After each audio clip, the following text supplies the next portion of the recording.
204쪽에 오늘 중래 진괴 할 차례죠. 중래 진괴.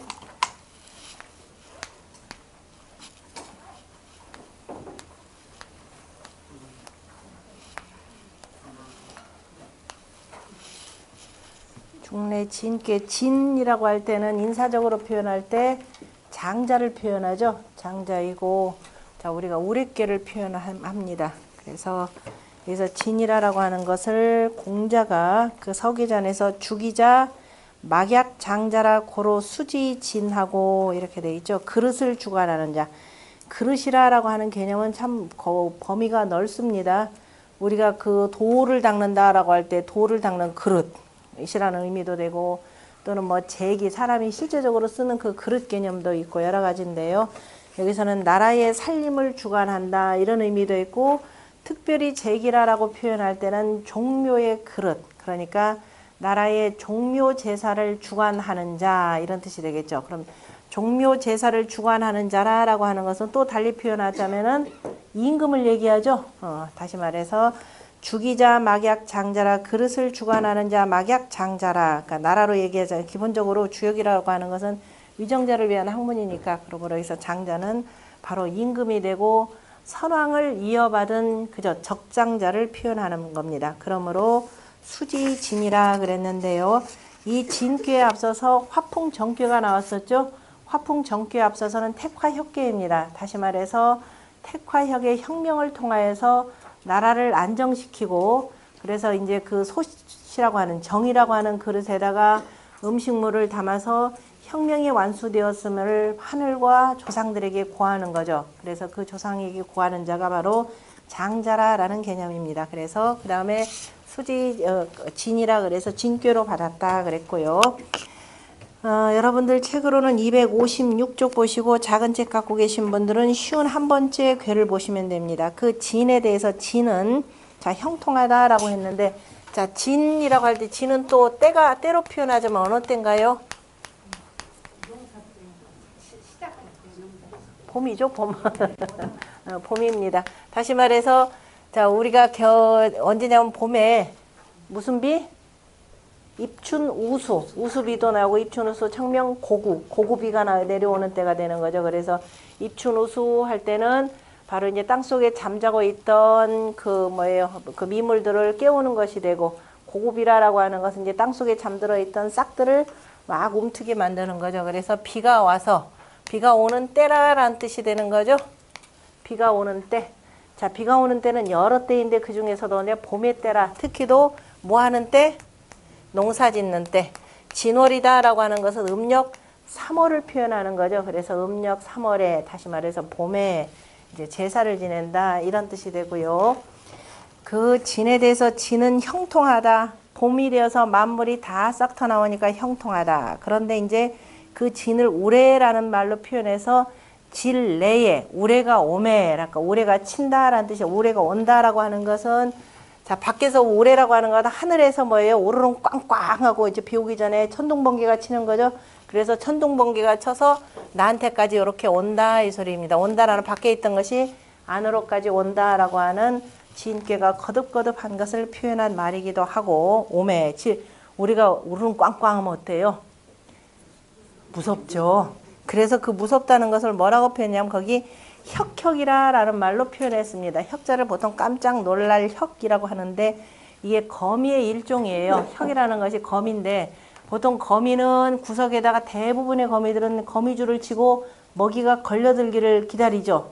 근데 이놈들은 저기 이제 폐가나 이런 쪽에 주로 있는 거미인데, 가만히 웅크리 있다가 먹이가 올 것 같으면 탁 거의 나르는 듯이 해서 가서 잡아채는 이 거미입니다. 그래서 정확한 이름을 제가 잊어버렸는데, 그 어쨌든 거미의 이름 중에 하나이고요. 그래서 그 오는 걸 굉장히 그 행동이 민첩합니다. 그래서 이제 그 두리번거릴 혁이라는 뜻으로도 쓰이고, 그래서 우레가 오매 두리번거리는 듯하면, 그러니까 깜짝 놀라서 이게 어디서 오는 것인지 하면서 두리번거린다라고 하는 것은 내가 혹여 뭐 잘못했는가라는 것을 표현하기도 하는 거죠. 그래서 두리번거리면서 스스로를 잘 살핀다면, 스스로를 반성해서 돌아볼 줄 안다면 이런 뜻이 내포되어 있는 겁니다. 그렇게 되면 소원이 애객이러니 웃는 소리가 애기거린다. 하하하 소리를 그 입을 벌려서 크게 소리내는 소리입니다. 뭐냐면 처음에 천둥번개가 치면서 아이고 내가 이거 뭐 잘못했나라고 하면서 스스로를 돌아보면서 굉장히 두려운 듯 하다가 가만히 보니까 아이고 나는 잘못이 없지. 그러다가 마침내 웃는다 이런 뜻입니다. 그래서 애객이러니 진경백리의 불상시창하니라.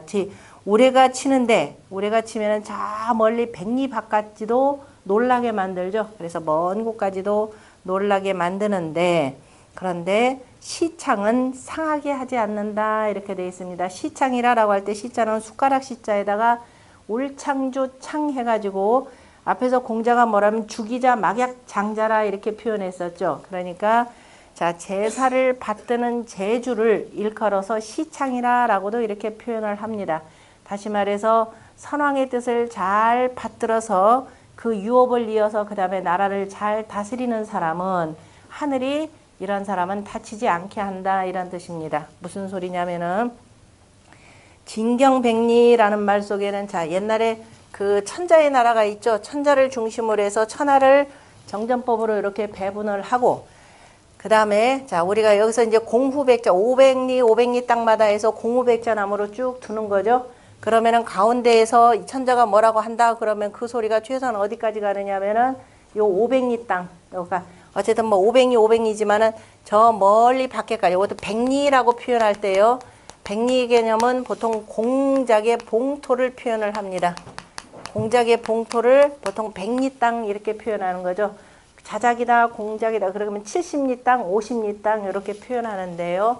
그래서 진경백리라고 하는 것은 이름하여서 서백창 역사적으로 표현하자면은 그 은나라 말기에 주나라의 제후였던 바로 그 문왕이 그죠? 문왕이 자기가 다스리는 봉토 내에서 나라를 다스림에 이른바 죄 있는 자들은 그죠? 벌벌 떨었다 이런 뜻이 되고 거꾸로 표현하자면은 뭐예요? 나라의 백성들은 그만큼 편안했다 이런 뜻이 되겠죠. 그러니까 진경백리의 그 나라 불상시창이라 선조의 유업을 잘 받들어서 정치를 잘하는 자는 하늘도 이러한 사람은 돌본다 이런 뜻으로 표현했습니다. 이에 대해서 공자가 단전에서 지는 형통하다 그랬죠. 어쨌든 봄이 대해서 앞으로 나아가는 뜻이 있기 때문에 형통하니 진례혁혁은 그러니까 우레가 오매 두리번 거리는 것은 결국은 뭐냐 두리번거린다라고 하는 것은 스스로의 그 처신을 내가 어떻게 잘못했는지 스스로를 살피는 것이기 때문에 우리가 이제 스스로 수신의 도를 닦기 때문에 결국에 가서는 뭐다 공치복야요 두려워하면서 복을 이루는 것이고 그죠? 처음에는 두려운 듯 했지만은 결국은 스스로의 복을 이루는 것이고 소원애객은 웃는 소리가 그죠? 이게 소리나 그 애객거리는 것은 후유칭려라. 자 복을 받았고 처음엔 두려웠지만 나중에 그죠 이러한 법칙이 있다라는 겁니다. 처음에는 두리번거렸지만은 결국은 복을 받는 일이기 때문에 서로 웃는다. 그러니까 다시 말해서 뭐예요? 인과 응보의 이치를 표현한 말입니다. 진경백리는 경원이 구이하니 멀리를 두렵게 하고 그죠 멀리를 두렵게 하고 가까이는 그죠 멀리를 참 놀라게 하고 멀리를 놀라게 하고 구이 가까운 곳을 두렵게 하니 그죠 가까운 데서는 굉장히 두렵겠죠 하니까 출가이 수종묘사직하여 이위 제주야리라 나가서 종묘사직을 지키고 자, 집안에 있을 때는 한 집안의 장자가 되겠지만은 바깥으로 나가면 한 나라의 임금이 되는 거죠. 그래서 이러한 사람이 바깥에 나가서 다시 말해서 그 나라를 다스림에 바로 종묘 사직을 잘 지켜서 이로써 바로 뭐가 된다? 제주가 된다. 다시 말해서 임금이 된다라는 뜻입니다. 이른바 무왕의 바로 혁명의 완수를 표현한 말이기도 합니다. 그러한 군주가 되는 것은 누구냐? 그에 대해서 공자가 대상전에 표현한 말씀인데요. 상활철례 진인이 천자는 거듭천자가 되는 거죠. 거듭거듭 우레가 이르니 다시 말해서 내꾀 외꾀 다 우레꾀이니 군자는 이 우레꾀를 보면서 공구수성하나니라 두렵고 두려워하면서 스스로를 닦고 살핀다 이런 얘기가 되는 거죠. 자 최근에 우리나라의 그 민중반란 민중반란이라고 하는 것은 조선시대부터 계속 있어 왔고, 우리 그 화성도 교수는 조선시대 밀란은 몇 년마다 한 번씩 내린다? 25년마다 또 통계를 내봤더니 25년마다 한 번씩 밀란이 일어났다 그런 겁니다. 다시 말해서 뭐냐, 권불 10년이라 그랬죠. 권력이라는 게 10년 넘어가고 20년 넘어가고 계속 하다 보면은 권력은 자동적으로 썩게 돼 있고 부패하게 돼 있고, 그러니까 그 부패해질 때 백성들이 살기가 가장 어려워지니까 계속 밀란이 일어난다 그랬습니다. 그런데 아이러니컬하게도 민주주의 사회인 요즘 들어서, 현대 사회에 들어서 우리나라의 밀란이라는 개념이 굉장히 많이 일어나죠. 큰 혁명들이 몇 번, 그 민중 권리 몇 번 내죠. 60년대 4.19죠. 그 다음에 몇 년? 5.16 군사 쿠데타니까. 그 다음에 79년도 부마 항쟁이죠. 부마 항쟁. 요 세대가 제 세대입니다. 서울역 가서 막 데모하고 할 때, 어마어마하게 데모할 때였죠. 그러다 결국은 그 광주 항쟁이 일어나는 거죠. 광주 항쟁이 여기서 일어나고, 그 다음에 몇 년도? 87년도 유명한 6월 항쟁이 일어나죠. 그 다음에 요즘 2016년. 이거 2016년은 뭐라고 표현하나요? 박실게이트라 그러나요? 박실게이트 맞나? 요 사태가 지금 일어납니다. 뭐라고 이거 이름 붙일지는 좀 더 지나야 되겠죠. 이게 지금 몇 년이냐면은 19년이죠. 19년, 20년이죠. 여기서 여기까지 몇 년? 이거 얼마 되지도 않죠. 10년도 안 되죠. 8년? 8, 9년? 8년? 여기서 여기 얼마? 21년? 맞나요? 29년이에요? 29년? 29년인가요? 29년? 더하기 빼기도 이제 못하네. 의외로 굉장히 오히려 더 단축이 됐죠. 이렇게 뭐 언로가 뭐 자유롭게 그 언로 개진해서도 괜찮겠죠. 오히려 민주주의 사회다 그러면은 백성들이 주인이 되는 사회가 되고 편안해지는 사회가 돼야 되는데, 오히려 더 이 빈부격차는 굉장히 심해지고 하면서 불평불만이 많이 가중되는 상황에서 정치 권력이라고 하는 곳에 도덕적 개념이라는 게 전혀 없는 거죠. 그러니까 도덕적 가치가 다 무너져 내리면서 오로지 맹자가 우려했던 저 위에서부터 오로지 뭐만 찾는다? 이끝만 찾는 거죠.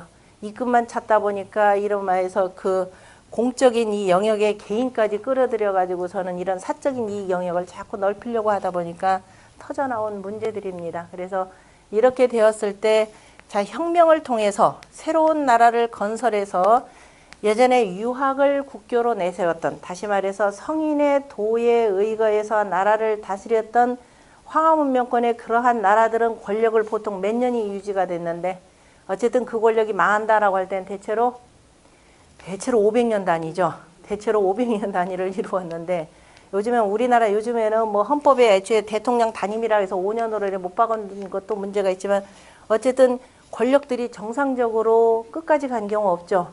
대통령 마치고 나면 전부 다 어디로 조사받으러 한 번 가고 감옥 한 번 들어갔다 이렇게 나오는 아주 비정상적인 그 사회를 만들어 놨습니다.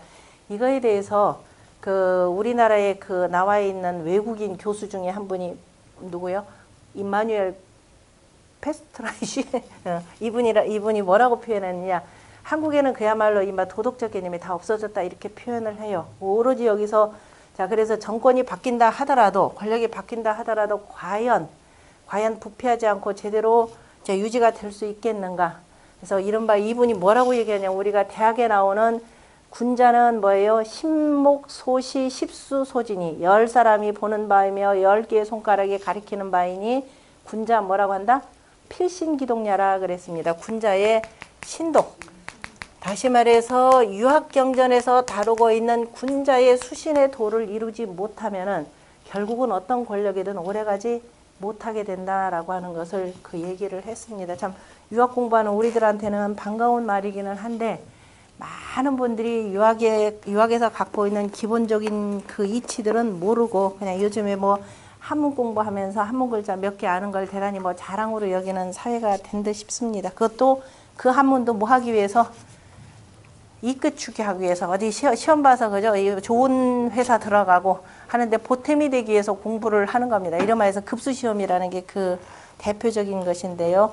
우리가 그 유학경전을 통해서 한문 공부하는 것은 이른바 의리를 공부하는 겁니다. 의리를 공부하는 것이고, 그 다음에 이제 또 하나 조금 더 넓혀가면은 내일 답사 몇 분 여기서 가시는지 모르겠는데요. 그 내일 답사는 우리 여기 노원 동양고전 아카데미에서 간 것하고 조금 다를 겁니다. 그동안은 주로 서원이나 그 다음에 저 궁궐 위주로 다녔기 때문에 그냥 유학 내에서만 공부를 했는데요. 내일은 그 한문이 얼마나 다양하게 쓰이는지까지를 두루 볼 겁니다. 그러니까 내일은 삼국시대의 그 격전장을 가고 그때 당시에 그 싸웠던 그 기록들이 있는 곳을 들리게 될 겁니다. 그러면 이 한문, 우리가 한문에 대해서 참 무력감을 많이 느낄 거예요. 내일 신라 적성비를 하나 보게 될 텐데 분명히 글자는 읽을만 한데 이게 도대체 무슨 뜻인지, 다시 말해서 신라시대 때 한문이라고 하는 것은 이두글자이죠. 향찰이면서 이두글자이기도 하고, 그래서 사람의 이름, 우리말을 한문으로도 적었고, 그 다음에 당시에 그 글자들을 알려면 또 당시에 그 정세까지를 두루 읽어야 글들을 볼 수가 있습니다. 그래서 공부라는 것이 얼마나 끝이 없는지 내일 가보면 아주 절절하게 느낄 겁니다. 그리고 공부를 하는 데는 책 속에만 또 갇혀서는 안 되고 어떻게 해야 된다? 두루두루 세상도 보셔야 됩니다. 우리가 뜻글자라고 하는 것은 여러 가지 뭐 지리적인 것들, 그 다음에 물건의 특성 뭐 등등을 두루두루 담아놓고 있기 때문에 그 지형지물도 두루 읽으실 줄 알아야 되고, 그래서 내일 단양이 왜 그런 위치에 신라 적성비가 있고 고구려 그 중원비가 있는지를 아마 볼 수 있는 아주 좋은 기회인 것 같아요. 자, 어쨌든 권력을 잡는 자들은 뭐를 갖고 있어야 된다? 스스로의 덕을 갖추어야 된다라는 뜻이 되고요. 그래서 군자는, 위정자가 되려고 하는 사람들은 항상 두렵고 두려워하면서, 두려워할 줄 알아야 되겠죠. 이거 아무도 보는 사람이 없으니까 그냥 이리저리 협박해가지고 몇백억씩 이렇게 뜯어내는 일들. 자, 하늘이 무서운 줄 모르는 사람들이죠.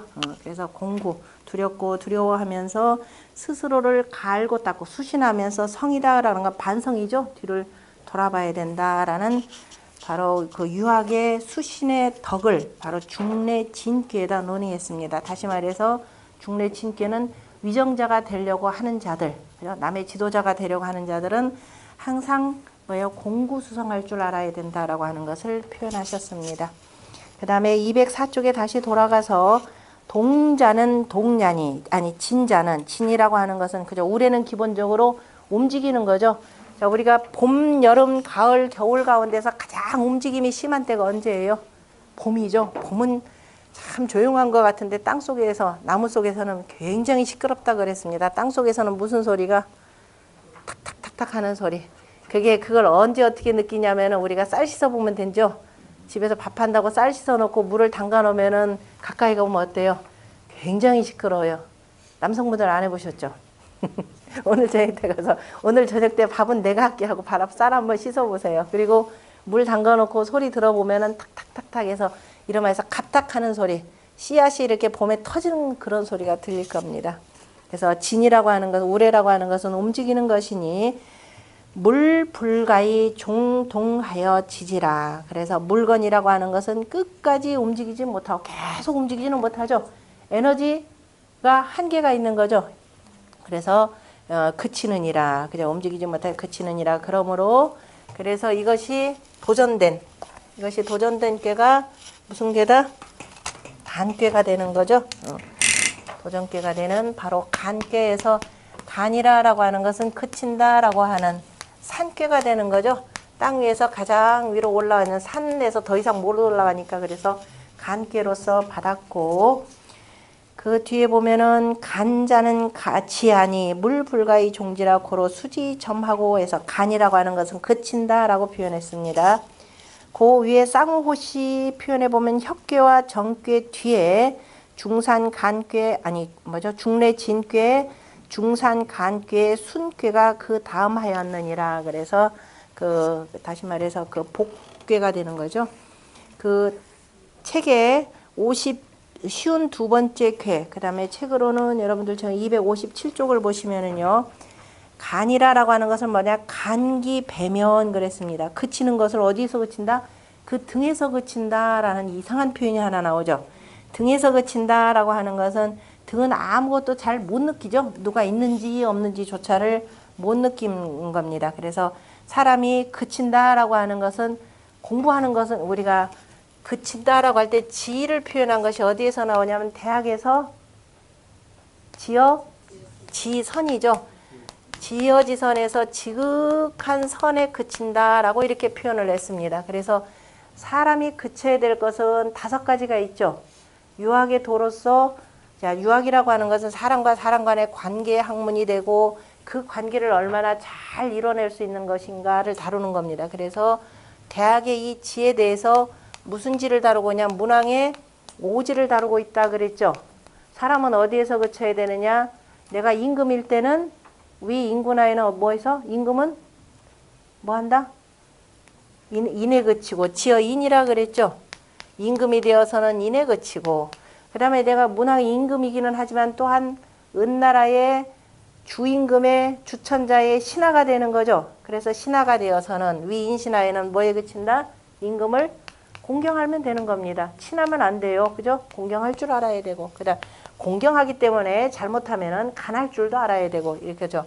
그 다음에 무엇이 되어서는 위 인자, 자식이 돼. 이건 신하가 되고요. 자, 이거는 위 인신이 되고, 자꾸 얘기해도 자꾸 잊어버리니까 참 문제가 되네요. 자, 위 인군이 되어서는 지어 인하시고, 그 다음에 신이 되어서는 지어 경하시고, 그 다음에 위 인부, 아비가 되어서는 자식 어떻게 한다? 사랑에 그친다라는 거죠. 지어 자하시고 이렇게 표현했습니다. 그 다음에 또 자식이 되어서는 내가 아비이기도 하지만 또 부모의 자식이기도 하죠. 그래서 위인자인 자식이 되어서는 효에 그치고, 요것뿐만 아니라 두루두루 나가서는 사람들과 같이 어울리는 거죠. 그래서 여국인교엔 뭐냐? 여국인교, 백성들과 더불어서 사귈 때에는 뭐다? 지어? 야, 이것이 이쪽으로 여국인교엔 나라 사람들과 더불어서 사귈 때에는 지어 신이러시라 라는 겁니다. 이것이 훌륭한 지도자가 그치는 바로 지선에 해당되는 거죠. 우리나라 대통령 한번 보실까요? 나라의 대통령이 되어서는 뭐 했다? 지어 불인하시고, 그죠? 그 다음에 신하가 되었다. 백성들의 신하. 뭐 요 개념은 그래 없다 봅시다. 어쨌든 여기 신하다라고 하는 개념은 대대로 그죠? 위에 있는 선조들 개념으로도 표현할 수가 있겠죠. 그죠? 내가 그 후손이 되어서는 경했나요? 불경했고요. 그죠? 지극히 불경하셨고, 그 다음에 부모 된 입장이 뭔지 모르죠. 사랑할 줄 모릅니다. 부자하시고, 그 다음에 부모에 대해서 이건 절대적인 불효가 되죠. 그죠? 권력 그 아버지처럼 잘못하면 쫓겨나게 될 가능성이 매우 크죠. 그 다음에 백성들과 더불어서는 뭐 했다? 민무신분립이라 그랬습니다. 전부 다 여기 해당되는 내용이죠. 그래서 더더욱이 자, 나라 그 백성들 우리가 그 지난번에도 표현했지만은 자공이 물어봤죠. 족식 나라의 자 병사들이 충분하고 먹을 것도 충분하고, 그 다음에 백성들이 다 지금 믿는 사회다. 백성들이 민신지의라 이렇게 됐나요? 민신지의한데, 그죠? 그런데 이 중에서 부득이하게 하나를 버린다면 무엇을 버리는 것이 좋을까요? 그랬죠. 이제 이른바 저 망망대해 이제 일부가 배를 타고 있다라고 생각하시면 이거 버려도 괜찮다 그랬죠. 그런데 자공이 부득이하게 둘 중에 하나를 버린다면 무엇을 버려야 됩니까? 라고 했습니다. 그랬을 때 자 위정자가 이거 버리면 내가 그 다음부터 굶는데. 아니 바닷가니까 먹을 거는 많이 있잖아. 먹을 게 어디 있어요? 먹어야죠. 바로 그거죠. 이거는 버린다. 자고로 못 먹어서 죽는 사람 옛날부터 또 있었고, 그러나 백성이 없으면 그죠? 결국은 나중에 백성들이 다 먹을 거 구해오고 백성들이 다 해줄 텐데, 그래서 가장 중요한 것이 어떤 경우든지 백성들이 나를 버리지 않으면 된다. 그죠? 사람이 있죠. 누구로부터 버림을 받았다. 부모로부터 버림받은 아이들이다. 평생 불신이죠. 이게 굉장히 중요합니다. 그래서 만약에 위정자에 대해서 저 위정자들이 자기들 배속만 배부르기 위해서 국민들 버리더라. 세금을 가지고 마음대로 이렇게 하더라. 그다음 기업에서 마구 뜯으면서 백성들 살림살이 어떻지 뭐 내팽개치더라 그러면 철저하게 무슨 사회다? 불신 사회를 이루게 됩니다. 그러면은 그 권력 결코 오래 살 수 없죠. 그래서 민무신분립이라 이렇게 표현했죠. 백성들의 믿음이 없으면 그 권력은 서지 못한다라는 민무신분립 이렇게 되어 있습니다. 오늘날의 지금 현 시점이 이 상황인 것 같죠. 그런데도 여전히 모르시죠? 국정 정상화를 위해서 힘을 다하시겠답니다. 국정 정상화를 비정상화로 만드는 사람이 딴 데 있는가 봐요. 자, 그래서 간이다라고 할 때 군자의 그침이 어디에 있어야 되느냐라는 거죠. 앞에서 움직여서 이미 혁명을 통해서 나라를 세워놓고 그래서 이제 반신수덕하는, 자, 반신수덕이라고 하는 것은 자기 몸을 돌이켜서 뭐예요? 공부수신이라고 하는 건 결국은 반신수덕의 의미하고 같죠. 그래서 열심히 덕을 닦아서 이렇게 해서 이제 천자의 자리에 올랐습니다. 올라서 그 다음에 뭐 해야 되느냐? 그 다음에 이제 내가 그 열중해야 될 그 도에 열중을 해야 되는데 뭐 공부한다 그러면서 뭐 옆에 소리 다 들으면 공부 되겠습니까? 안 되죠. 누가 오는지 안 오는지조차를 몰라야 되는데 그것을 어떻게 하냐면은 반기 뵈면 그 등에 그치면이라고 이렇게 되어 있습니다. 등은 보이지 않는 곳이 되고 그 다음에 그 몸을 얻지 못하여 누가 있는지 없는지 자기 자신조차도 잊어버리게 되죠. 우리가 열중하다 보면은. 그래서 행기정하여도 그 뜰락을 지나다녀도, 그죠? 그 뜰락을 지나다녀도 누가 지나다니는지 불견기인하여 그 사람을 보지 못하여 허물이 없으리라 이렇게 표현했는데요.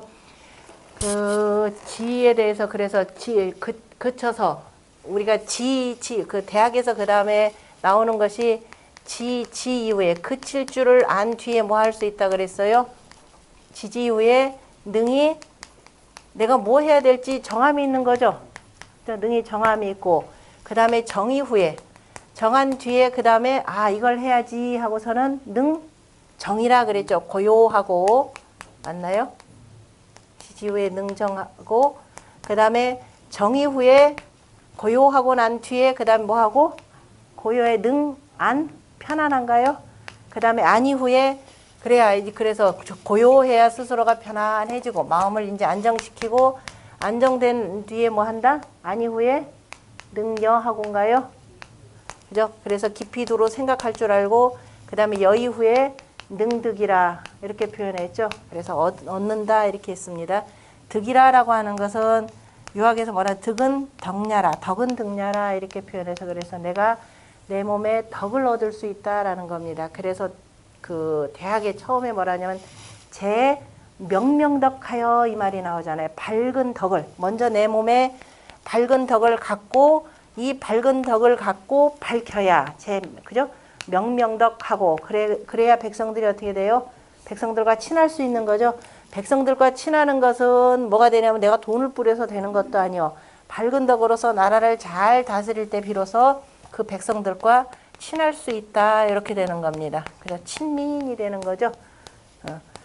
그리고 난 뒤에 지어 지선 같이 함께 몰고 가서 지선한 사회를 이룬다 이런 뜻이 되는 겁니다. 그래서 여기서 간이라라고 하는 것은 바로 지선한 사회에 이르기 위한 군자의 바로 그 덕의 과정을 표현한 내용이라고 보시면 됩니다.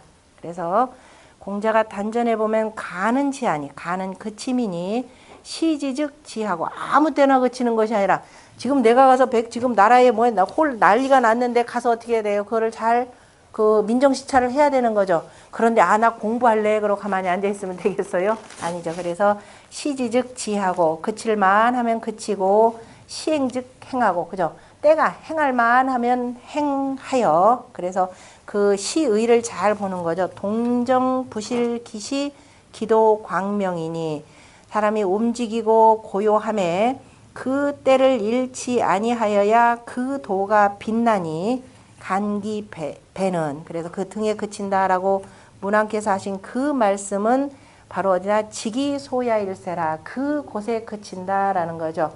그 시에서도 뭐예요? 면만항주요 지우기지로다. 우짖는 저 꾀꼬리여 그 그칠 곳을 알도다라고 하는, 꾀꼬리도 그 그칠 줄을 알고 저 모퉁이에 그쳐 있는데 하물며 사람이면서 새만 같지 못하랴라고 하는 내용이 그 대학에 나오는데요. 그래서 간기배라라고 하는 것은 그 그칠 곳을 그칠 그곳에 그치는기 때문이라. 그러니까 내가 어느 곳에 그쳐야 되는지, 다시 말해서 사람이 내 자리가 어느 자리인 줄을 알고 거기에 머무를 줄 아는 것. 그 다음에 상하 적응하여, 상하가 적대적으로 응한다 그랬습니다. 적대적으로, 여기도 적대적으로 응한데 여기서도 그렇게 표현하지 않았죠. 적대적으로 응한다라는 것은 음은 음끼리, 그죠? 서로 간에 상대적, 똑같은 것끼리 이렇게 하는 거니까, 그래서 적대적으로 응한다라고 표현했습니다. 그래서 그 오랫괴는 움직이는 괴니까 굳이 저 말을 하지 않았고, 그 다음에 간괴는 그치는 거기 때문에, 자, 서로 적대적으로 응한다라고 하는 것은 어떻게 돼요? 서로 간에 음양음이 끌어당기면은, 여기는 그치는 게 목적이죠. 가만히 제 자리에 그치는 것이 그 중요한 도가 되기 때문에, 서로 간에 만약에 음양은 짝이 된다. 여기가 만약에 양이다. 그럼 어떻게 돼야 돼요? 내가 음이 양을 따라서 움직이려고 하겠죠. 그러나 음이기 때문에 에이 저건 내 짝 아니야. 그래서 제자리에 그친다. 바로 이 뜻입니다. 그래서 그 불상이야. 서로 간에 더불지 않기 때문에 이것이 바로 시불획기신하고 하여 그 다음에 행기정 불견기인 무군이라. 그래서 서로 더불지 않기 때문에, 그래서 그 몸을 얻지 못하고 그 뜰하게 행하여도 그 사람을 보지 못하니 이것이 바로 무구라 이렇게 표현했습니다. 그래서 간이라라고 하는 것은, 자, 그 자리에 그쳐서 자기 일에만 열중하는 상태를 표현하는 겁니다. 그래서 이것을 공자가 대상전에서 겸산이 간이니, 산을 그저 아우른 것, 그저 두 개의 산이 간이니 군자 이하여 사불출 기윈이라. 생각이 그 자리를 벗어나지 않느니라. 중요한 거죠. 임금이 되면은, 자, 가운데에서 나라를 통치하는 임금이라 그러면 어떻게 하면 통치를 잘할까? 요거 이상 생각 안 하는 거죠. 그 다음에 내가 여기 있는 요 신하다, 맨 밑에 여기 있는 신하다 그러면 어떻게 하면 저 위에 있는 임금을 잘 도울까? 요거 그저 신하된 자기 입장. 아까 얘기했듯이 신하는 신하로서 어디에만 그친다? 지어 경에 그치고, 임금은 어떻게 하면 천하의 어진 정치를 베풀까? 여기에만 그치는 것. 그것이 바로 사불출기위라라는 뜻입니다. 그러니까 생각이라고 하는 것이 그 자기 자리를 벗어나서는 아니 된다. 다시 말해서 내가 요 밑에 있는 사람인데, 이 자리에 있는 사람인데, 내가 이 자리에서 이 제후로서 어떻게 하면은 나라를 잘 다스릴까, 내 땅을 잘 다스릴까만 생각을 해야 되는데, 아이, 내가 뭐 저 위에 보니까 임금도 약해요, 그죠? 그러니까 어떻게 한다? 기회, 호시탐탐 기회를 노리고 있다가 여기를 쳐서 에이 내가 천자가 돼야 되지, 그죠? 내가 이 자리 뺏어야 되지 하면은 전국 자체가 굉장히 불안해지는 거죠. 저 사인이 가서, 그죠? 사인이 가서 대통령을 돕는 다음 대통령이 또 여기를 불러요. 그 자리에 맞는 그죠? 현신을 요렇게 불러야 되는데 사인을 불러다가 나 좀 도와줘. 그러니까 사인이 어떻게 돼요? 그 개인이 이른바 대통령 권력을 마음대로 농단하는 거죠. 그것은 다 생각이 그 자리를 벗어나는 거죠. 사인이다라고 할 때 그 사인 개인은 바로 제일 밑에 있는 사람인데, 그야말로 그 경호실에서 표현했듯이 뭐예요? 아줌마일 뿐인데, 아줌마가 마음대로 들랑달랑거리면서 권력을 농단하고 있으니 그 나라가 결코 안정되지 못하고 굉장히 어지럽게 되는 상황이 되겠죠. 그 다음에 간자는, 그래서 204쪽으로 다시 돌아가서, 간자는 지안이 물 불가이 종지라. 물건이라고 하는 것은 가히 끝까지 그치지는 못하느니라. 그쳤다가 다시 또 나아가게 되는 거죠. 그래서 수지 점하고 해서 점차 점자입니다. 점이라라고 하는 것은, 자, 풍산점이죠. 풍산 밑에는 산이 되고 그 다음에 위로 바람입니다. 그러니까 점차한다라고 하는 것은 산 위로 지금 동남 손풍이 불죠. 그죠? 산 위에 있는 동남 손풍이 불기 때문에 따뜻한 바람을 맞고 산에 있는 나무들이 점차 자라나가는 모습입니다. 그것을 점이라 표현했는데요. 점이라라고 표현했는데, 점을 보면은, 자, 이게 물 숫자 안에 이렇게 들어가 있죠. 자, 수레라고 하는 것은 어디에 들어가냐면 수레는 여기 불괴가 되죠. 불괴는 둥근 모습이 되고 그 다음에 병기의 모습도 갖추고 있습니다. 그래서 점이라라고 하는 것은 자, 산 위에 동남 손풍이 불고 그래서 따뜻한 바람이 불어오면서 점차 나아간다라는 뜻으로 쓰인 글자고요. 이에 대해서 자, 문왕이 뭐라고 표현했느냐면은 자, 쉬운 세 번째 괴가 되고 여전히 257쪽 보시면 되고요. 그런데 점은 뭐라고 표현했냐면은 여귀 길하니 이렇게 돼서 여자의 시집감이 길하니 그래서 이정하니라 이렇게 표현했습니다. 바르게 함이 이로운이라 그랬고 자, 주역에서 여자가 시집가는 괴를 가지고 이렇게 표현하는 겁니다. 옛날에 바로 혼사와 관련된 것이 바로 여기에요. 그러면은 그 우리가 혼사한다, 결혼한다 라고 할 때 옛날에 뭐 요즘도 이렇게 하죠. 요즘에는 안 하나요? 예전에 결혼한다 그러면은 뭐 기러기인가요? 나무 기러기인가요? 그거 한 쌍 요렇게 같이 놓고 있죠. 그게 어디서 나오냐면 바로 주역에서 나옵니다. 네, 주역에 그대로 담겨져 있는데요. 그 뒤에 보면은 그 초육하고 유기하고 구이하고 육사 요거 쭉 해서 효별로 쭉 돼 있죠. 뭘로 빗댔느냐면은 홍점 우간이라라는 말이 있죠. 기러기가 점차여서 저기 간 물가에 이른다라고 표현했고 두 번째는 홍점 우반 저 넓은 바위에 이른다라고 했고 그 다음에 기러기가 우륙 나무 육지에 이른다 했고 홍점 우목 나무에 이른다 했고 그 다음에 홍점 우릉 저기 그 산에 이른다라고 표현했고 릉이다 이 표현이 저기면 릉 했고 그 다음에 홍점 우륙이라 이렇게 표현했는데 전부 다 기러기로 이렇게 표현을 했습니다. 그래서 옛날에는 결혼을 하는데 먼저 뭐부터 하던가요? 중매를 세우는 거죠. 자, 중매를 세워가지고 그 다음에 뭐를 하느냐면 먼저 뭐부터 하던가요? 납패하던가요? 패백 드리기 전에 중매가 먼저 상대방의 그 집에 대해서 알아보고 난 뒤에 이제 결혼 의사가 있다 그러면은 먼저 패백을 드리고 그리고 난 뒤에 그 사람의 그 남명이라 그래서 그 어머니의 이름을 먼저 물어봅니다. 왜냐하면 우리가 맨 처음에 앞에서 그 택산 함께 있었죠. 택산 함께가 있는데 결혼을 하는데 보면 남자 쪽 집에서 바깥에 있는 저 다른 마을에 있는 여자를 구하는 모습이라 이렇게 표현했죠. 그렇게 구하는데 여자를 구해서 이제 여자는 집을 가잖아요. 그러니까 그 여자가 어떤 품성을 갖고 있는지는 누구를 보면 알아요? 예, 어머니를 보면 아는. 그래서 반드시 문명이라 그래서 여자 쪽 집안에 어머니 이름이 어떻게 되시는가 하고 물어봅니다. 왜? 남자 쪽 집안이야.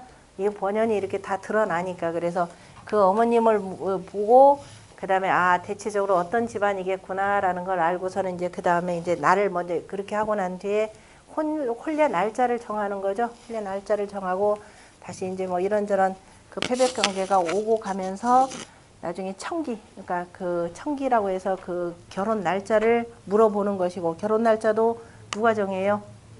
여자 쪽 집안에서 정하는 거죠. 여자 쪽 집안에서 정하고 그 다음에 이제 날짜 잡아서 이제 그 가는데 중국하고 우리나라는 다르죠. 중국은 남자가 여자 쪽 집에 가서 뭐예요? 여자를 데리고 오는 거죠. 데리고 와서 이제 결혼식을 올리고 우리나라 같은 경우는 어떻게 하던가요? 신랑이 여자 쪽 집에 가서 결혼식 거기서 올리고 여자 쪽 집에서 자고 옛날 같으면 고구려 때는 몇 년 동안 하기도 하던가요?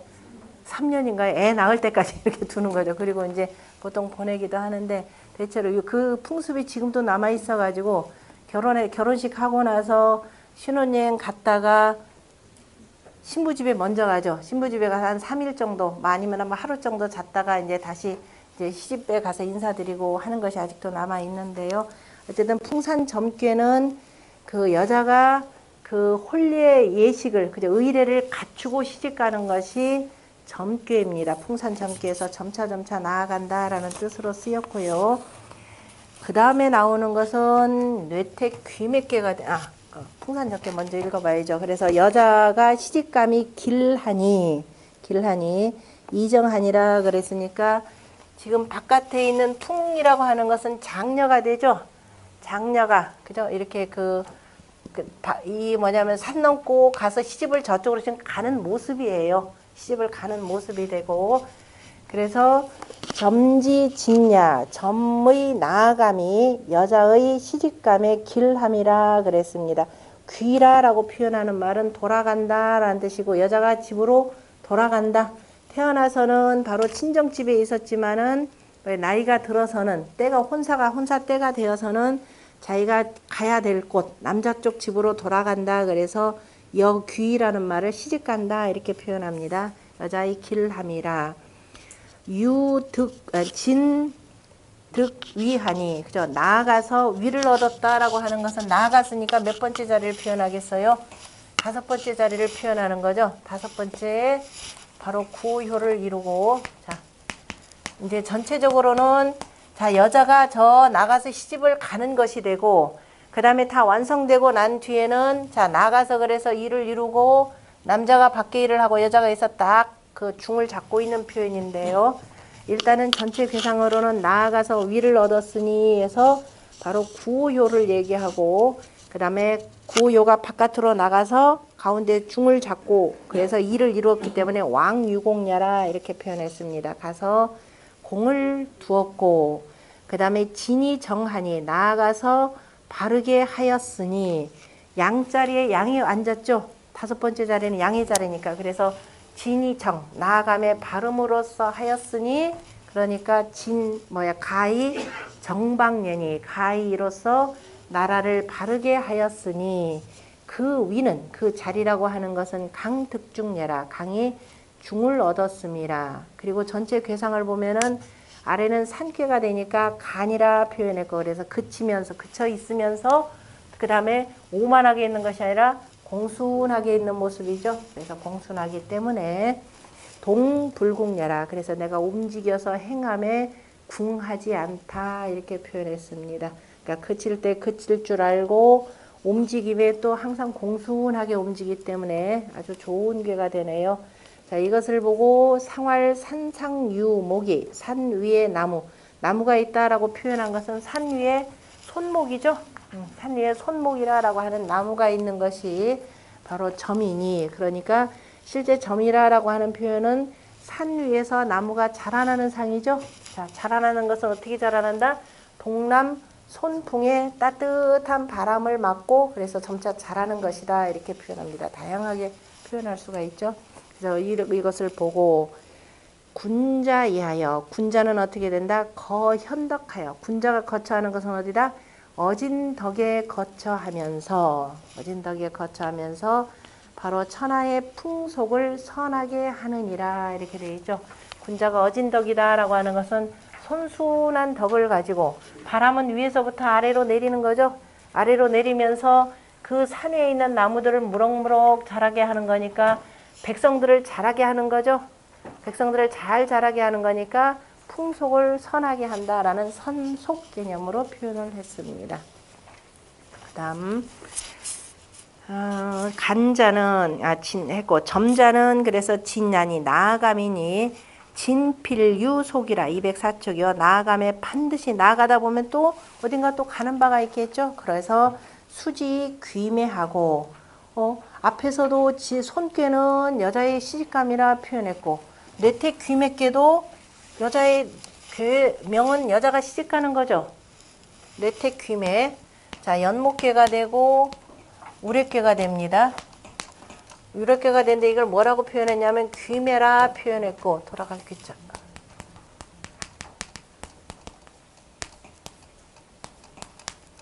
귀매 표현하고 이쪽 굉장히 조금 이게 어려운 내용인데 귀매다면 누이 매자가 되죠. 말자가 아니라 안일 미자 작을 미자. 손 아래 누이입니다. 손 아래 누이가 시집간다 라는 뜻인데요. 역사적으로 보자면은 제을귀매라 그래서요. 여기 귀매께 이 유고효에 이렇게 나오는데요.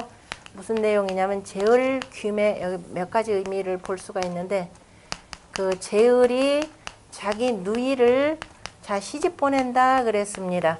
그러면 옛날에 상나라 때부터 시작을 해서 그 전에 대체적으로 우리가 무슨 혼이 많았느냐 하면 왕족들은 근친혼이 많았죠. 근친혼이 많다라 근친혼이 많으면 왕족끼리 이렇게 결혼합니다. 신라시대 같은 경우 나중에 성골들끼리 내내 결혼하고 그러다 보니까 이게 뭐 그 안 좋은 일도 많고 하다가 나중에 진골 이렇게 나오고 나중에 그 골품제도가 폐지가 되는데요. 그 은나라 같은 경우도 그 전에 보면은 근친혼들을 많이 하다가 아 이게 바람직하지 못하다 그래서 아마도 주역에 있는 이 기록으로 보자면은 제을이라고 하는 임금 때 은나라 말기입니다. 제을이라는 임금 때 그러니까 근친혼을 하지 아니하면은 왕족의 여자가 어디로 시집을 가야 돼요? 자기보다도 신분이 낮은 쪽으로 가는 겁니다. 그러니까 그 높은 신분임에도 불구하고 자기보다도 신분이 낮은 쪽으로 시집을 갔다 이런 뜻입니다. 다시 말해서 무엇을 볼 수 있냐면은 근친혼에서 족외혼이 이때부터 본격적으로 이루어졌다 이렇게 보는 거죠. 그러니까 이게 중요하기 때문에 나중에 주공이 내퇴귀매괴의 유고효를 쓰면서 바로 이 내용으로 정리를 합니다. 그래서 귀매다 그래서 비록 손위 보통은 옛날에는 여기 풍산 점괘에 있듯이 장녀가 시집을 가면은 시집 갈 때 여동생이 있으면 여자 형제들을 다 데리고 가죠. 다 데리고 가는데 그걸 보통 인첩 개념으로도 표현합니다. 그래서 데리고 가면서 그 지역에 되도록이면 멀리 있는 지역에 있는 사람들하고 혼인을 시키기 위한 것이 기본적인 목적입니다. 그러다가 뭐 나중에 뭐 한 번에 뭐 같은 남자한테 같이 결혼하기도 하는데요. 어쨌든 여기서 귀매다라고 하는 것은 신분이 높은 여자가 그죠? 신분이 높은 여자가 아래쪽으로 시집을 가는 이 형태예요. 그래서 귀매라고 표현을 했고 그런데 이제 그래서 귀매에 대해서는 뭐라고 표현해? 귀매는 정하면 흉하니 무유리하니라. 그래서 가면은 흉하다라고 표현하는데 홀로 스스로는 어디 갈 수는 없고 그죠? 여기서 가만히 그쳐 있어 그냥 무조 따라라라는 의미에서 이제 그치라 이런 의미로 표현했는데요.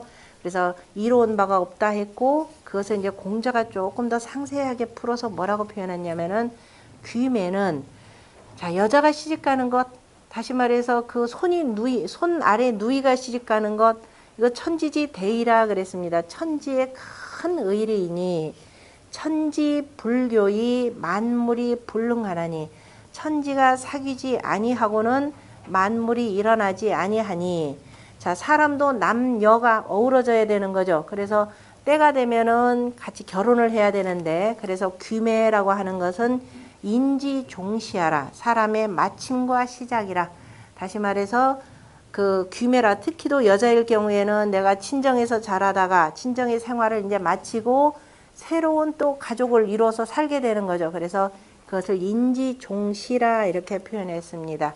전체적인 괴상으로는 아래가 연목계니까 그래서 기뻐함으로써 그죠? 기뻐함으로써 뭐 한다?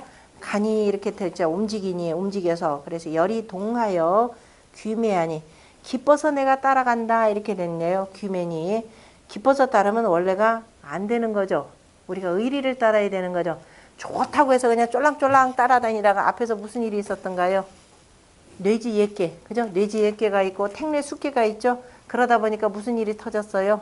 삼풍고가 생겼잖아요. 그래서 기뻐서 따르니 이거 따라서 귀매니 그러니까 이럴 경우는 대체로 좋아서 쫓아간다 그러면 여자가 뭐예요?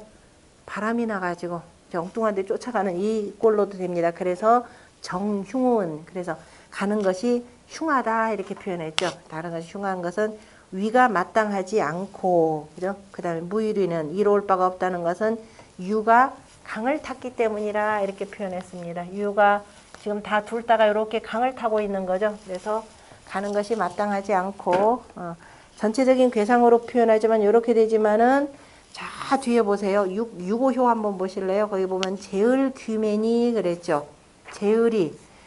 제을이 은나라의 그 말기 때 천자 이름입니다. 제을이 은나라의 천자들은 뭐 을, 갑, 경 뭐 이런 거 많이 들어갑니다. 그래서 그 누이를 시집 보내는데 그런데 누이를 시집 보내는데 보세요. 뭐라고 보냐? 기, 군지, 매, 불려 기, 제지, 매, 량하니 그랬습니다. 그 군이라라고 하는 것은 누구냐면은 귀매의 매에 해당되는 거죠. 누이가 이제 소군에 해당되는 거니까 그죠? 옛날에 군주라고 표현하죠. 여자도. 그래서 그 군주의 소매가 시집가는 제을의 여동생의 그 소매가, 그러니까 다시 말해서 옷이 이런 뜻이 됩니다. 그 제라는 건 인첩이에요. 그 누이를 시집 보내는데 따라가는 여종들이 있잖아요. 그죠? 여종들은 훨씬 더 화려하게 차려입습니다. 그렇지 않아도 내가 천자의 여동생인데 천자의 여동생이 화려하게 옷 입고 시집 가면은 남자 쪽 집안에서 보면 어떡하겠어요? 그렇지 않아도 천자의 여동생 맞아들이는데 주눅이 한참 들었는데 옷까지 그렇게 입고 가면은 이거는 굉장히 교만하고 거만해서 안 맞죠. 그러니까 오히려 시집가는 여자의 누이 동생은 오히려 더 훨씬 좀 수수하게 차려입는 겁니다. 그 수수하게 차려입은 것이 어느 정도냐면은 같이 옆에 그 인첩으로 따라가는 여자들의 옷만 또 못하더라 이렇게 표현했습니다. 이게 맞죠. 그래야 이 가는 이 남자 쪽 집안에 대한 이해가 되는 거니까. 그래서 그렇게 표현을 했고, 그래서 월기망이면 길하리라. 그래서 거의 보름달이다. 그러니까 음력 14일 달을 표현하는 거죠. 우리가 보름달이라고 할 때 보통 망이라고 표현하지만은 거의 보름달이다라고 하는 것은 기망이죠. 그 다음에 이제 완전히 보름달이다라고 하는 15일 달은 이망이 되고, 그 다음에 이미 지나갔다라고 16일 달은 기망이라 이렇게 표현을 하는데요. 그래서 비록 내가 천자의 여동생이고, 천자의 여동생이라는 건 앞서서 천자의 또 딸이기도 하죠. 천자의 딸이기는 하지만은 내가 교만하지 않고, 그죠? 교만하지 않고 스스로를 조금 낮춘다라는 의미에서 월기망이라라는 말로 빗댔습니다. 그래서 이 정도가 되면은 길하리라 이렇게 되죠. 그렇지 않고 뭐예요? 거만하게 갔다가는 그 남자 쪽 집안에서도 서로 불편하게 되고 별로 바람직하지 못하다 이렇게 표현한 겁니다. 그래서 그 밑에 이거에 대해서 공자가 또 뭐라고 하냐면 상활 제을 귀매 불려 기재 매량냐는 제을이 누이를 시집 보냈는데 그 잉첩의 소매의 조음만 갖지 못하다라고 하는 것은 그 위가 그죠 가운데 하여서 그 다음에 그 귀함으로써 간다. 위가 다시 말해서 이러한 높은 신분의 사람이 아래쪽으로 그죠 시집을 가는 것을 표현한 것이라 이렇게 표현했습니다. 그러니까 자기 신분을 낮춰서 가는 걸 표현한 내용입니다. 그런데 공자가 이것을 바로 인지종시하라 그래서 사람의 모든 시집 가는 걸로 표현했고 이제 하나하나 또 따져보면 조금 다른 의미는 나오지만은요. 어쨌든 자 53번의 풍산점괘와 54번째 내택 귀매께는 다 여자가 시집 가는 궤를 표현하는 내용입니다. 그러니까 풍산점괘는 그 정예, 그러니까 예를 바르게 갖춰서 가는 것이 되고, 그 다음에 54번째 같은 경우는 때로는 비례, 예가 아닌 곳으로 이렇게 나아가는 경우에 해당되는데, 6호 같은 경우는 특별히 신분이 높은 사람이 낮은 사람한테 가는 것이 되고, 그 다음에 나머지는 이제 바르지 못하게 시집 가는 경우를 쭉 빗댄 내용입니다. 옛날로 표현하자면 여자들인가 이제 첩실로 가거나 하는 경우를 표현한 것이 이제 뇌택 귀밀계에 해당되는 내용입니다. 6호 빼놓고는 다 그래요. 그 다음에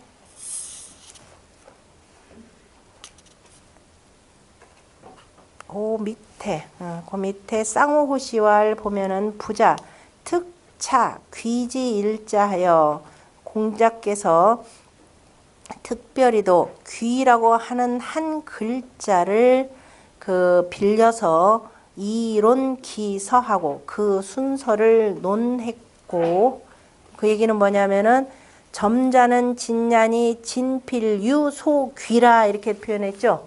귀매라 표현하지 않고 그죠. 그래서 귀라고 돌아가는 바가 있다라고 하는 귀라는 글자 한 글자를 들어가지고 풍산점괘 다음에 뇌택 귀매께라라고 하는 그 순서를 논했다 이 얘기입니다. 이것이니 비이 명괴지 예라 괴의 뜻을 밝힌 것은 아니니라 이렇게 표현했습니다. 또 말하기를 그 다음에 진꾀와 간꾀 다음에 그죠 다음에 그 다음에 간손태진이 또한 자상호 스스로가 서로 만나서 위 풍산점괘 뇌택 귀매꾀가 되었고, 또 택산 함께와 함께 아래에 있는 두 채가 합하여서 점이 되었고, 그 다음에 위로 두 채가 합하여서 귀매가 되었다. 이제 보이나요 그게? 자 보세요. 그러면은 아까 택산 함께 택산 함께, 그 다음에 뇌풍 함께, 뇌풍 함께. 그러면 여기에 있는 두 개가 합쳐가지고 뭐가 됐다? 뇌택 귀맥계가 되고, 아래에 있는 두 개가 합쳐서 풍산점계가 됐고, 뭐 이렇게도 표현하는 겁니다. 그러니까 처음에 일륜지 도의 유 남녀 연우의 유 부부하고라고 하는 것은 택산 함께와 항으로 시작됐죠. 그렇게 해서 이제 큰 일륜 대사를 거론했고, 구체적으로 시집가는 것은 그래서 여기서 따고 여기서 따서 이렇게 하였다 이 표현입니다. 하나는 정례가 되고 하나는 공례에 해당된다라고 보시면 되잖아요. 그다음 듣기 소기자 필대라. 그 돌아가는 바를 얻은 자 반드시 크니라. 그러므로 수지풍하고.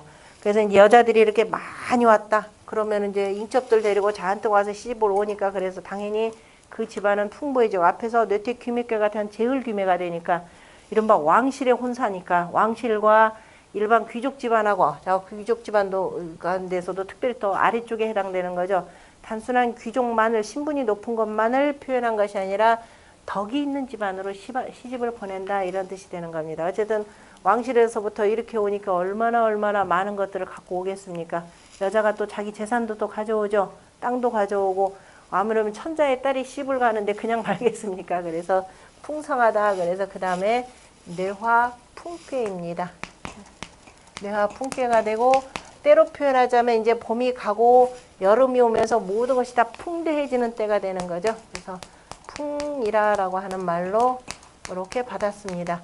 풍이라고 하는 말은 재기 위에, 재기도자죠. 재기 위에 음식들을 수북하게 담은 표현을 바로 이제 풍이라라고 표현하였는데, 그래서 풍이라라고 하는 말을 자 쉬운 5번째 괴에 한번 보세요. 여러분들 책으로는 258쪽 보시면 되고, 그래서 풍성하다라고 하는 것은 이렇게 우리가 제사 지내는 것을 제사 지낸다라고 하는 형이라고 하는 것이 어디에서 나왔죠? 여기 때 나오는 거죠. 여름에. 원형이정이라라고 할 때 우리 이미 공부했었잖아요. 그죠? 원형이정이라 봄의 덕은 원하고 여름의 덕은 형통하다라고 표현했고, 자 인이요. 그 다음에 뭐예요? 모든 만물을 다 자라게 해주는 것에 대해서 우리가 예를 차린다 그랬죠. 그래서 예라고 하는 것은 바로 요 글자죠. 그런데 굳이 이걸 쓰지 않고 이렇게 쓴 것은 여름이라고 하는 것은 이렇게 못 차리잖아요. 음식들이 금방 쉬고 하니까 여름 제사를 뭐라고 표현한다 그랬죠? 약제라 그랬죠. 약제라 이렇게 표현했으니까. 간략하게 주로 이제 그 연주나 이런 걸 이렇게 곡진하게 예를 지내는 걸 더 이렇게 중시를 합니다. 어쨌든 요 여름에 그 제사를 지내는 것이 가장 풍성한 제사는 역시 가을이 되는 거죠. 상제에 해당되는 것이고. 그래서 풍성하다라는 속에는 제사 지낸다라는 말이 기본적으로 들어가 있습니다. 그래서 문왕이 풍은 형통하니라고 해서 여름의 덕을 찬양을 했고, 그 다음에 왕격지하나니 해서 이를격자를 쓴다고 그랬죠. 이를격이라 읽는다 그래서 왕이 이르렀으니, 그죠? 이르렀으니 지극히, 그죠? 이르렀으니 물우, 그 다음에 의일중이니라, 그죠? 걱정하지 말고, 그죠? 걱정하지 아니하여도 마땅히 해가 가운데 하리라. 다시 말해서 세상을 참 두루 밝혀야 되는데 이렇게 어쩌지라고, 그죠? 그래서 걱정하지 말아도, 걱정하지 아니하여도 네가 지극한 마음으로, 자 지극히 제사 지내는 마음으로 한다면은 자 아무런 걱정이 없다 이런 의미로 표현했고요. 자 이에 대해서 공자가 단활 풍은 대하니, 풍은 큼이라 그랬죠. 여름에 가장 그 번성하는 것이니까 큼이니 왜 그러냐, 밑에 명의동이라 밝음으로써 움직인다 그랬습니다. 내적으로 내가 밝은 덕을 갖추고 이로써 나아간다 이런 뜻이니까 명의동이라라고 표현했습니다. 그렇기 때문에 형통한 것이고, 그러므로 풍이니, 그러므로 자 풍대하니, 왕격지는 왕이 이르렀다라고 하는 것은 상대하여 큼을 숭상했고, 큼을 숭상했다라고 하는 것은 하늘의 이치를 그대로 그죠? 한 대제라 건원이여라고 이미 우리 공부했었습니다. 그래서 하늘의 지극한 그 이치를, 지대한 이치를 숭상하는 것이고, 그 다음에 물우의 일중은 바로 의조천하예라 그랬습니다. 네가 걱정하지 아니해도, 자, 걱정하지도, 지금 이거 이를테면은 봄이 되어서 제사를 지내죠? 봄에 대해서 이를테면 제사를 지내는데, 아이고, 여름이 와야 두루두루 무럭무럭 자라는데 이게 언제 오나, 이거 걱정할 필요 없다라는 거죠. 지나가면 머지않아서 곧 일중할 것이라, 이 표현이니까. 그래서 무르의 일중이라고 하는 것은 의조천하예라, 마땅히 천하를 비추는 것이기 때문에, 해도 저렇게 오르기 때문에 너도 바로 저 천지자연의 이치를 따라서 밝은 덕을 가지고 천하를 비추도록 하여라, 이렇게 되는 겁니다. 그렇게 하려면은 지극한 정성을 갖고, 그죠? 다스리는 것이고, 그 다음에 그렇지만은 또 하나 경계를 했죠. 뭐라고 했느냐? 일중즉 측하며, 해가 남중하면은, 그죠? 가운데 하면은 반드시 또 어떻게 돼요? 기울어지고, 그 다음에 월령즉, 그뿐이냐? 달도 차면은 먹나니, 그죠? 달도 차면은 그 다음에 점차 그 다음에 뭐가 들어가니? 천지 영어도 여시소식이연, 그죠? 천지가 차고 비는 것도 때와 더불어서 줄어들고 불어나는데, 하물며 이황어 인호며 황어 귀신호야. 하물며 사람이며 하물며 귀신이며야. 사람도 때로는 번성했다가, 때로는 그저 높은 자리에 올라갔다가, 때로는 내려오기도 하고, 그죠? 늘 이렇게 하는데, 귀신도 마찬가지다라는 거죠. 귀신도 쇠락하는 거죠. 봄에 대해서 이렇게 했다가 다시 영어 소식하는 것은 모든 만물의 다 이치인데, 그래서 항상 닦아야 될 것은 뭐다? 자, 요 영어 소식의 이치를 아는 것이 중요하다, 이 표현했습니다. 일중즉 측, 월령즉 식. 천자문에 뭐라고 나왔죠? 천자문 할 때도 이거 공부했었죠? 진수열장, 그 앞에 1월령측, 여기서 나오죠? 여기 앞에 있는 일중의 일, 그 다음에 월령의 월 썼죠? 일월, 그 다음에 위에는 영, 월령의 영, 일중즉 측의 측 해서 뭐죠? 1월 영측하고 진수열장이라 바로 요 대목입니다. 이렇게 보니까 또 새롭죠? 그때 이런 것도 공부했나라는 생각이 들 겁니다. 그 다음에 대상전을 보면은 전례, 앞에서는 뇌전 해야 되는데, 이게 지금 전례, 번개하고 우레가, 이것이 바로 풍인이 이렇게 되어 있죠? 이것이 풍인이 군자 이하여, 그러니까 앞에서 번쩍하고 나면은, 먼저 번쩍하면 그 다음에 우르릉 꽝꽝 하는 거죠. 그래서 전례 이렇게 되는 겁니다. 여기서는 전례가 풍이니, 이걸 보면서 군자는 뭐 한다? 저록지형하느니라. 올해 밝게 보고, 저 사람에게 누가 이제 잘못을 저질렀다 그러면 가장 중요한 것이 먼저 밝게 보는 거죠. 옥을 다스리는 이 괴들은 전부 다 밝게 보는 것이 굉장히 중요합니다. 그리고 이런 말에서 위험 있게 이것을 다스리는 거죠. 그래서 절록, 옥을 판단을 하여서, 그죠? 옥을 잘 끊어서 형벌을 이룬다라는 겁니다. 이 얘기는 뭐냐면은, 저록하기 위해서는 뭐를 해야 된다? 밝게 봐야 된다라고 하는 이 이익괴를 가지고 표현하는 것이고, 그 다음에 치형, 형벌을 이룬다라고 하는 것은 우레괴의 위험으로서 한다, 이런 뜻입니다. 여기까지 하고 좀 쉬었다 하겠습니다. 그리고요.